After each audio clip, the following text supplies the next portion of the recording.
ॐ अज्ञानतिमिरान्धस्य ज्ञानाञ्जनशलाघयाय चक्षुरुन्मीलितं येन तस्मै ശ്രീഗുരവേ നമഃ. പ്രവൃത്തിയുണ്ട്, ആര് ഇല്ല. പ്രിയരെ, കൊല്ലത്ത് പ്രാക്കുളം എന്നൊരു സ്ഥലമുണ്ട്. ധാരാളം ഗുരുഭക്തന്മാരുള്ള ഒരു കായൽ തീര പ്രദേശമാണ് അവിടം. ആ പ്രദേശത്തെ പ്രശസ്തമായ ഒരു നായർ ഭവനമായിരുന്നു തോട്ടുവയലിൽ വീട്. ചട്ടമ്പിസ്വാമികൾ കൂടെ ആ ഭവനത്തിലെത്തി വിശ്രമിക്കാറുണ്ടായിരുന്നു. ഒരിക്കൽ ഗുരുദേവൻ ശിവഗിരി സ്കൂളിനു വേണ്ടി ധനശേഖരണം നടത്തുന്നതിനായി പ്രാക്കുളത്തെത്തുകയുണ്ടായി.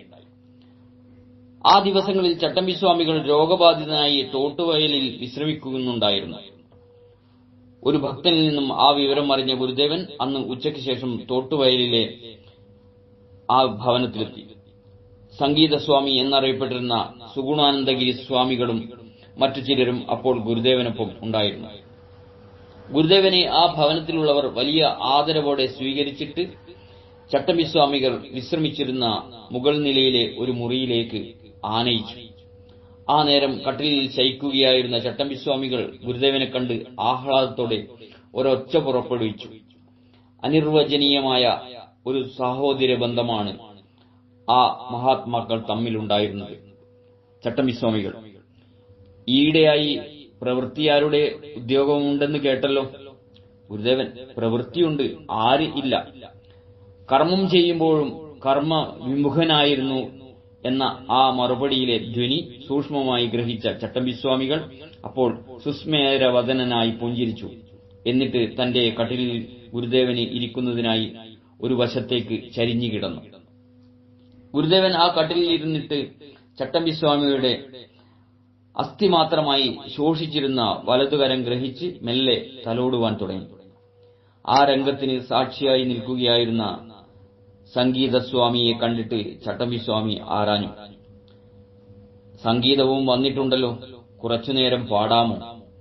സംഗീതസ്വാമി: പാടാൻ വിഷമമില്ല, എന്നാൽ ഉപകരണങ്ങൾ ഒന്നുമില്ലല്ലോ. അത് കേട്ട മാത്രയിൽ ഒരാൾ ഓടിപ്പോയി ഒരു മൃദംഗവുമായി വേഗം മടങ്ങിയെത്തി. അത് കണ്ടിട്ട് ഗുരുദേവൻ ഇപ്രകാരം മരുടി: ഓ, ഒത്തുപോയല്ലോ. ആനന്ദ സമ്മിശ്രമായ ആ അന്തരീക്ഷത്തിൽ ഒരാൾ മൃദംഗം വായിക്കുവാൻ തുടങ്ങി.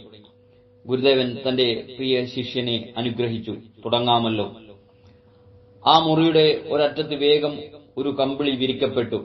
സംഗീതസ്വാമികൾ ആ വിരിപ്പിൽ ഇരുന്ന് ഒരു നിമിഷം ധ്യാനിച്ചു.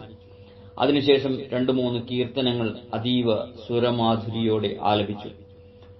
അപ്പോഴേക്കും തോട്ടുവയലിൽ ഭവനത്തിന്റെ പൂമുഖവും മുറ്റവും ജനങ്ങളെക്കൊണ്ട് നിറഞ്ഞു കഴിഞ്ഞിരുന്നു. അതിനിടയിൽ അവിടെ വന്നു ചേർന്നിരുന്ന ഒരു ഫോട്ടോഗ്രാഫർ ഗുരുദേവനും ചട്ടമ്പിസ്വാമികളും ഒന്നിച്ചിരിക്കുന്ന ഫോട്ടോയും എടുക്കുകയുണ്ടായി.